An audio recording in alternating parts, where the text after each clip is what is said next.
খারাপ আচরণ আপনি করবেন না। চাকর চাকরের মতো থাকি, পায়ের জুতো হয়ে মাথায় উঠতে চাস না?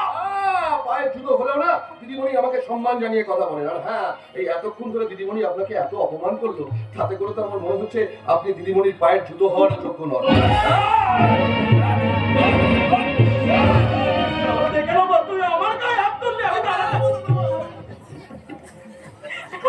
চলুন দিদিমণি, চলুন চলুন চলুন, আপনাকে আমি বাড়ি পৌঁছে দিচ্ছি।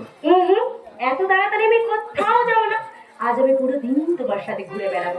ওই যে যেখানে খেতে কিষান কিষানীরা কাজ করছে, তোমার সাথে নৌকায় চড়ে বেড়াবো, ছেলেদের মাছ ধরা দেখবো। আর দেখো তোমার মতো একজন সুন্দর মানুষকে। আপনি কি বলছেন? আমি কোথায় সুন্দর হলাম দিদিমণি? আমি তো গ্রামের অশিক্ষিত ছেলে। এসব কি বলছো রাজা? শিক্ষিত হওয়া তো কোনো বড় ব্যাপার না, সে তো শয়তানরাও শিক্ষিত হয়। কিন্তু কিন্তু তোমার ব্যাপার কিন্তু তা নয় রাজা, তাই তো তোমাকে আমার এত ভালো লাগে। দিদিমণি, আপনার ভালো লাগাটা আপনি এখানে থামিয়ে দিন।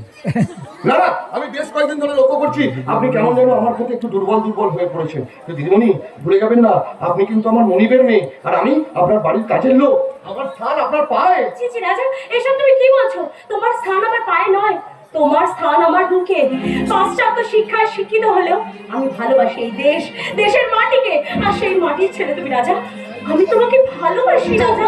চুপ করুন, দোহাই আপনার। এই কথা যদি বাবুর কানে যায় না, আমার পিঠের চামড়া তুলে নেবে।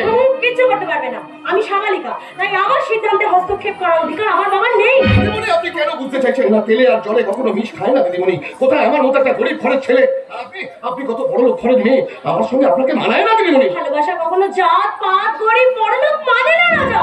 সে বোঝে কেবল মন। তাই তাই তুমি আজ আমাকে নিজের করে নাও রাজা।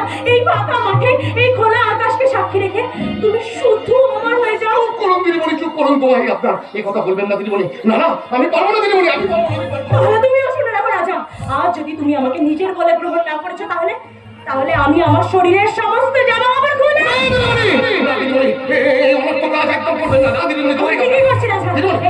তুমি যদি আজ আমাকে নিজের বলে গ্রহণ না করেছো, তাহলে আমি আমার শরীরের সমস্ত জামা আবার খুলে। রাজা, তুমি আজ আমার নিজের করে নেবে কিনা বলো? তাহলে তুমি শুনে রাখো রাজা, আজ যদি তুমি আমার সম্মান রক্ষা করতে চাও, তাহলে আমার ছুড়ে দেওয়া ওই কাপড় দিয়ে আমার লজ্জা ঢেকে দাও। দাও রাজা, আমার লজ্জা ঢেকে দাও রাজা। দাও রাজা, দাও রাজা, দাও।